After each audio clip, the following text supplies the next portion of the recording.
So in this next section, we're going to cover reactions of amines. So far, everything we've looked at has been how to make amines. You should review section 20.5.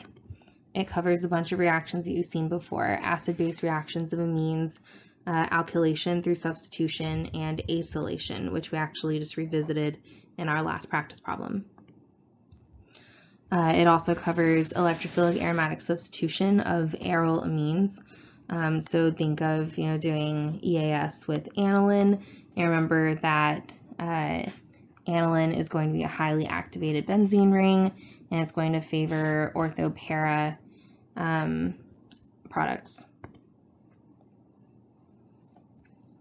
And then there's also a new reaction, which is the creation of an amine oxide. This is just taking an amine and reacting it with hydrogen peroxide or a peroxy acid, and this will get you to an amine oxide. There's not really a mechanism or anything involved with it. This is just a reaction that you can and should learn. We're actually going to do reactions with amine oxides in the rest of this chapter. So the first new reaction with amines this chapter is the reaction of amines with nitrous acid. So remember, nitrous acid is HNO2. So the general idea is that you take an amine. In this case, we're going to start off with primary amines and react it with sodium nitrite in the presence of a halogen acid, and that's going to create nitrous acid in situ and water, and it's going to give you an aliphatic diazonium salt, which is not very stable. It's going to decompose by loss of nitrogen gas and give you a carbocation. Now, this reaction is not particularly useful because you end up with a huge mix of products. You'll end up with alkenes, alcohols, alkyl halides. So that's not particularly useful. But if you do the same type of reaction with like an aryl amine and you end up with an arene diazonium salt, those can actually be used to do a lot of really cool chemistry, which is a whole section within this chapter. So the mechanism is pretty cool. It might feel kind of reminiscent of electrophilic aromatic substitution in the fact that you start off with this nitrous acid and it reacts with the water and the protons that are in the reaction mixture, and you end up protonating nitrous acid, and then you lose a molecule of water. So you end up creating this NO plus cation that actually is the electrophile of the reaction. So then the amine reacts with that by attacking it. And then from there, you end up deprotonating the ammonium that you've created using water. And then you're going to end up protonating the nitrosoamine, which is this intermediate. And then through a series of essentially proton shuttling, we're going to take off a proton, and then you end up with a diazo hydroxide, and then you're going to pick up a proton and kick out water. So through a whole bunch of proton transfer, you're going to end up with a diazonium ion eventually. And this is the species that's actually going to do further chemistry.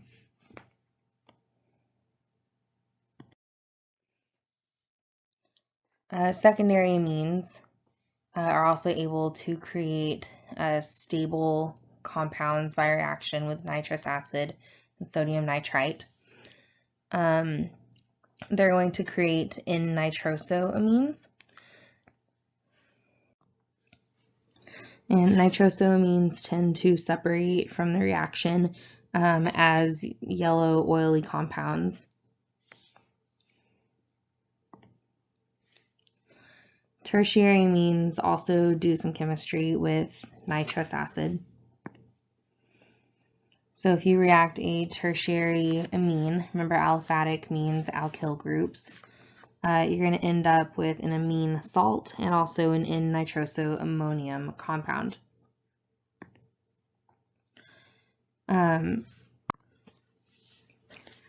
These N-nitroso-ammonium compounds are stable at low temperature, but at high temperatures they tend to fall apart and create aldehydes and ketones. So it's not a particularly ideal reaction. It's not really something that you would want to do on purpose. But when you react a tertiary aryl amine with nitrous acid and sodium nitrite, you actually end up doing an electrophilic aromatic substitution reaction. So that's important to know that you're going to end up with this para-nitroso group.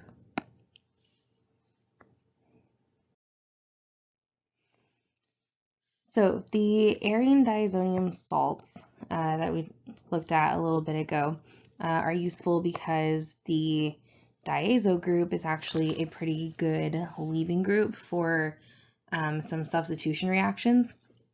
So if you can get to an arene diazo compound,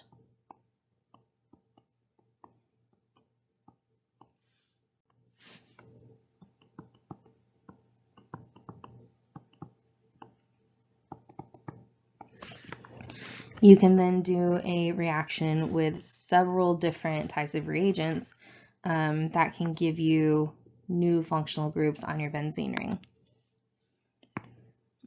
So if you displace the diazo group with a chlorine, bromine, or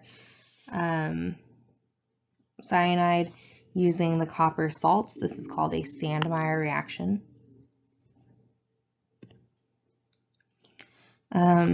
You can also remove an amino group by turning it into the diazo group and then displacing it. So there are several different cool reactions you can do here. You can also create a phenol. I don't think we've seen really very many ways to create phenols other than nucleophilic aromatic substitution. You can put an iodo group onto the benzene or a fluorine group.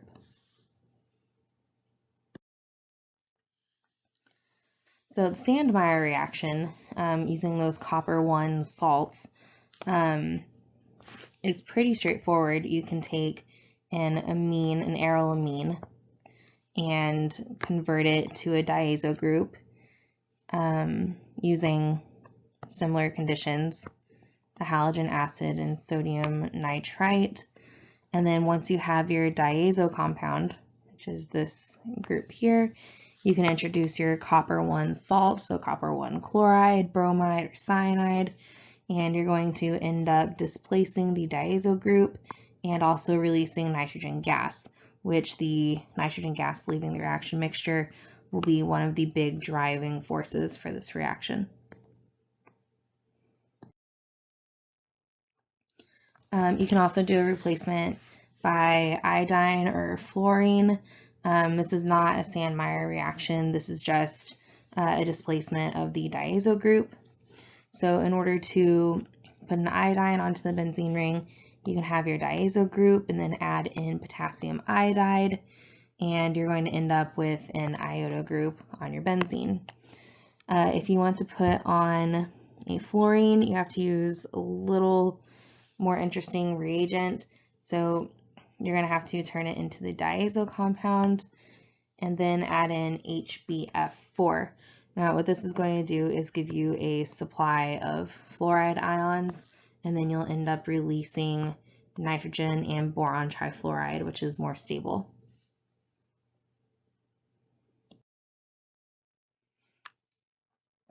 You can also replace the diazo group with an OH group by adding in cuprous oxide, and also in the presence of cupric nitrate usually.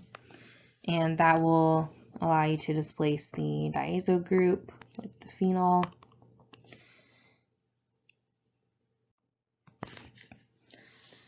So an overall reaction scheme for this, you could have an aryl amine And in this first step, you're creating the diazo compound and then adding in cuprous oxide and cupric nitrate. The nitrate is just the counter ion here. So you're not really using it for anything. It's just a salt. So you can end up creating a phenol.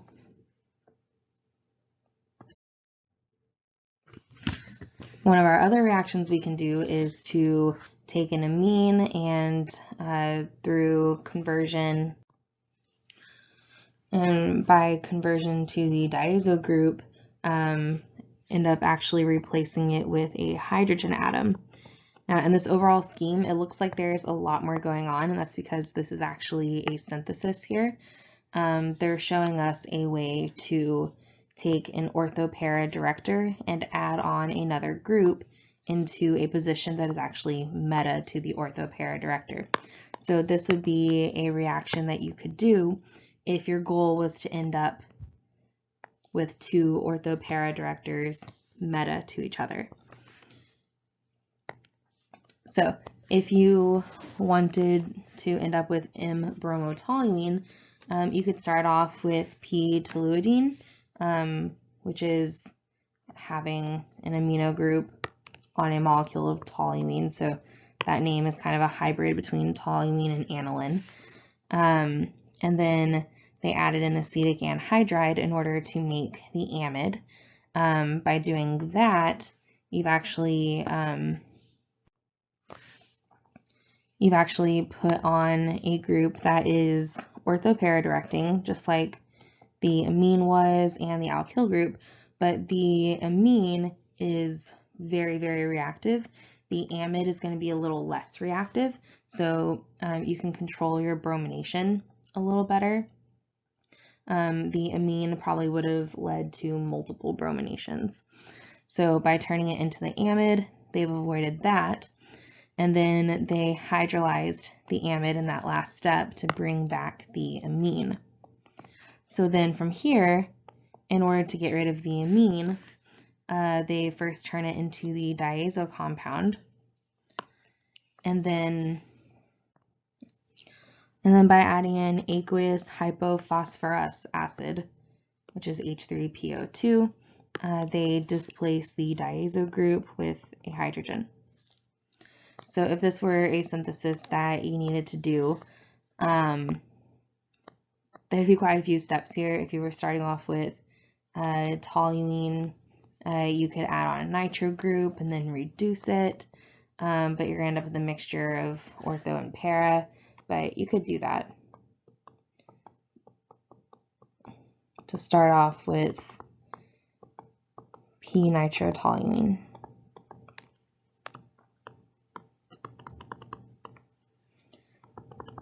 Probably iron and HCl.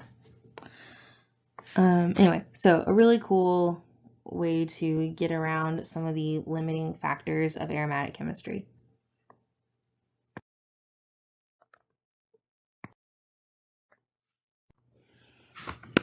This next topic is a pretty quick one, but it's important. These are coupling reactions of arene diazonium salts. So a coupling reaction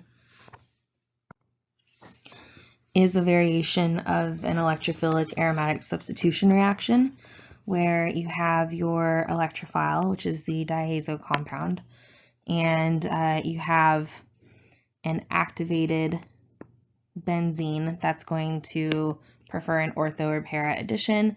It's going to go for para typically. So you're going to have, this is your electrophilic aromatic substitution intermediate there before deprotonating to reform the aromaticity. But once that reaction has occurred, you end up with what is called an azo compound. And these are actually a pretty important class of compounds. They're especially seen a lot with dyes.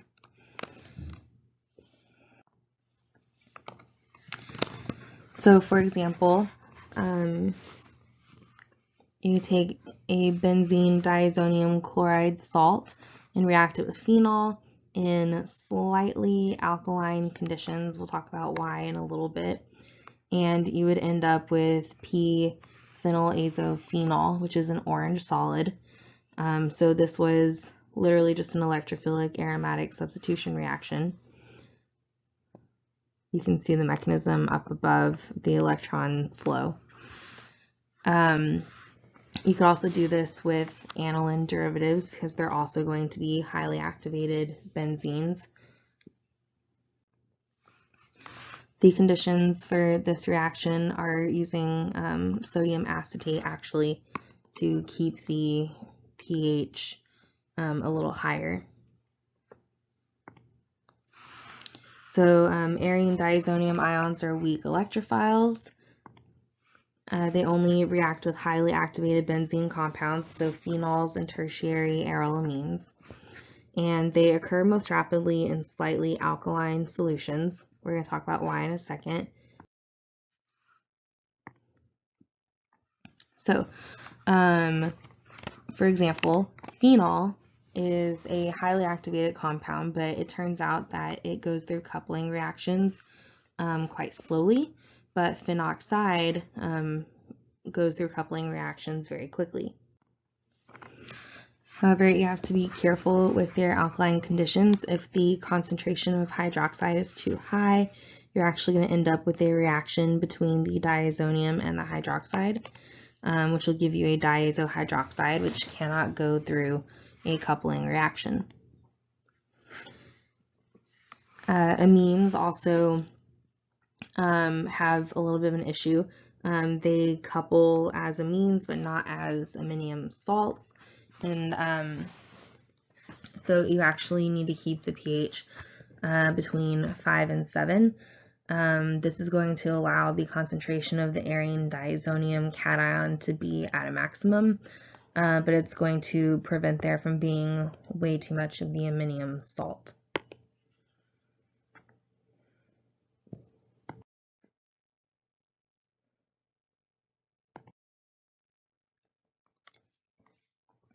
Our next group of reactions are reactions of amines with sulfonyl chlorides.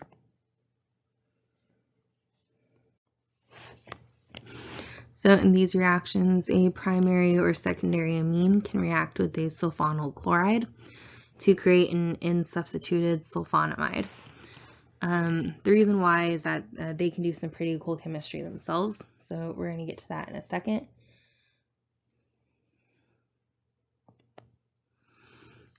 It's also important to note that sulfonamides, when exposed to aqueous acid and heat and followed up by base, so hydrolysis, will be hydrolyzed back to an amine.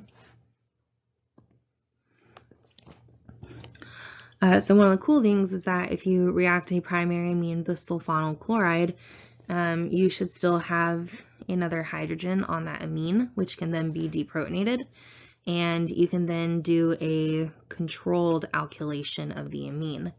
So then when you've alkylated it and you have your sulfonamide, you can then hydrolyze it to the amine. So this is a way to control alkylation of a primary amine.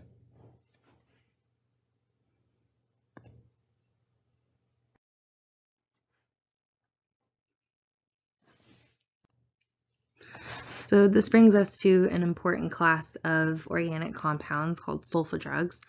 Most people know about sulfa drugs because allergies to them are pretty common, but nevertheless they're an important class of pharmaceutical compounds, and the synthesis of them is actually pretty simple and falls right in this chapter. So if you were to take aniline and react it with acetic anhydride to create acetanilide, you could then react it with chlorosulfonic acid, which is this compound here, which would undergo an electrophilic aromatic substitution reaction to create p-acetamidobenzene sulfonyl chloride, which you can then react with an amine to create a sulfonamide down here. And then by adding in dilute acid and heat followed up by basic workup, you can remove the acetyl group and get your aniline back. So again, this creation of acetanilide is typically to control the electrophilic aromatic substitution. Remember that aniline is a highly activated compound, and so if it's going to do electrophilic aromatic substitution, it's going to do a whole lot of it. So this is just a way to slow it down. And this will give you a sulfonylamide, which is the functional group that is a sulfa drug.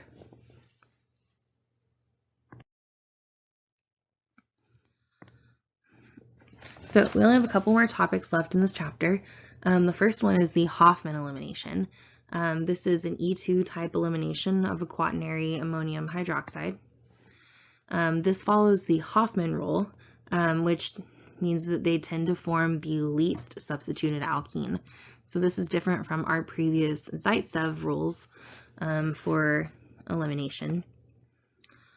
So a quaternary ammonium hydroxide, when heated up, will create an alkene. And I know I just said it forms the least substituted alkene, and then this is the example that your book gives. But they're just showing you a general schematic here. So for example, you have a quaternary ammonium halide. If you react it with silver oxide here, you can turn it into a quaternary ammonium hydroxide, and you'll precipitate out a silver halide. And then you heat that up, you're going to end up eliminating your ammonium group. Now the difference between this and a typical elimination is that when we were doing eliminations through an E2 mechanism previously, we would pull a hydrogen off of the more substituted carbon to create the most substituted alkene as the major product. But with a Hofmann elimination, we're actually going to end up pulling off a hydrogen from the least substituted carbon, and we're going to end up creating the least substituted alkene as our major product.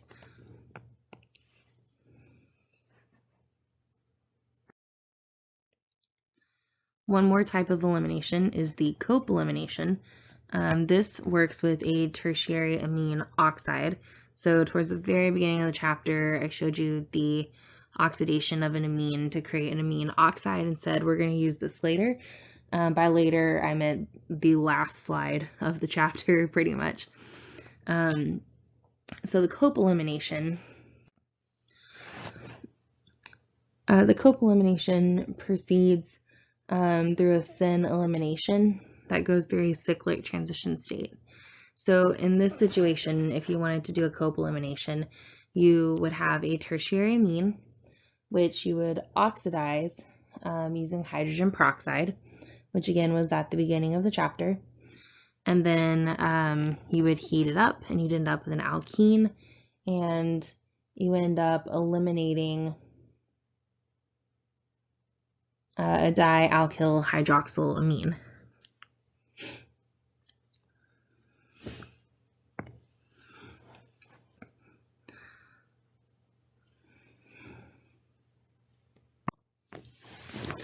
In the problem here at the bottom of the page, this typically would start off as a reaction where you're given a tertiary amine, which you would then react with hydrogen peroxide to get the tertiary amine oxide, and then through heat you would end up undergoing a Cope elimination to create an alkene.